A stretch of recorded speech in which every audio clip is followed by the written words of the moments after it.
أعوذ بالله من الشيطان الرجيم بسم الله الرحمن الرحيم محمد صلى على رسول الكريم أما بعد قال رب اشرح لي صدري ويسر لي أمري واحلل عقدة من لساني يفقهوا قولي رب زدني علما رب زدني علما نافعا آمين ثم آمين. السلام علیکم میرے پیارے بچوں، میرا نام مظہر شیخ teacher U P S patwari میں آپ سے کرنے والا ہوں. آج 7 اگست 2020. بیٹو آج کا مجھے امید ہے کہ جو کچھ بھی میں آپ تک پہنچانے کی کوشش کرتا ہوں، چاہے وائس کال کے ذریعے یا یوٹیوب کے ذریعے، انشاءاللہ آپ اس سے فیضیاب ہوتے ہوں گے. اور امید رکھتے ہیں کہ اللہ تعالیٰ ہر غم ہر پریشانی سے ہمیں دور رکھے، اور اس وبائی بیماری سے بھی انشاءاللہ ہمیں اللہ تعالیٰ دور رکھے. تو اور امید ہے کہ آپ دوسرے بچوں تک بھی یہ بات پہنچاتے ہوں گے جس کے پاس اینڈرائڈ موبائل نہیں ہے. بیٹو کل کو جو ٹاپک ہے میری امی، میں نے کل آپ کو پڑھایا تھا، اس سے آگے ہم آج شروع کریں گے. میں نے کل پڑھایا تھا کیا کہیں کتنی اچھی میری اپنی پیاری امی، کیا کہیں کتنی اچھی میری اپنی پیاری امی. جب میں بالکل ننھا سا تھا، جب میں بالکل ننھا سا تھا، ان کی گود میرے طوطا، ان کی گود میرے طوطا. کیا کہیں کتنی اچھی. میں نے کل آپ کو ممی کے بات بول رہا تھا کہ ممی کا کتنا حق ہے. دوبارہ جانیاب کرنا چاہتا ہوں آپ کو، ایک بار پھر جانیاب کرنا چاہتا ہوں کہ ممی کا کتنا حق ہے ہمیں ماں باپ کے بعد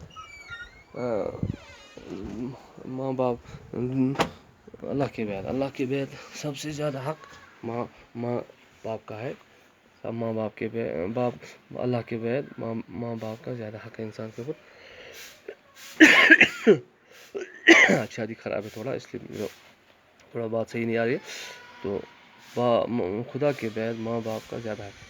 تو ماں باپ میں زیادہ تر پیارے نبی صلی اللہ علیہ وسلم نے کیا 3 بار فرمایا کہ ایک صحابی نے اس سے پوچھا، اس کو کیا پوچھا کہ سب سے زیادہ حق کس کا ہے، ماں کا یا باپ کا؟ تو رسول پاک صلی اللہ علیہ وسلم کیا بولا؟ ماں کا. پھر بولا اس کے بعد کس کا حق ہے؟ پھر بولا رسول پاک صلی اللہ علیہ وسلم ماں کا. اس کے بعد پھر کس کا حق ہے؟ پھر اس کے بعد بھی بولا ماں کا. اور چوتھی بار بولا باپ. اس لیے بیٹو آپ کو پتہ ہے ماں کا کتنا حق ہے. اب میں نے کل بھی 2 لائن آپ کو سکھایا تھا، آج پھر شروع کر. کیا کہیں کتنی بچوں کیا کہیں کتنی اچھی میری اپنی پیاری میری امی، کتنی پیاری ہے، کتنی اچھی ہے. جب میں بالکل چھوٹا تھا، نکا تھا بالکل پیدا ہوا، ان کی گود میرے طوطا، ان کی گود میرے تھا. میں صرف زیادہ تر کس کی گود میں رہتا؟ ماں کے گود میں. آج 2 لائن اور پڑھیں گے. ان کی ہر دم مجھ پہ نظر تھی، ان کی ہر دم مجھ پہ نظر تھی، ان کی ہر دم مجھ پہ نظر تھی.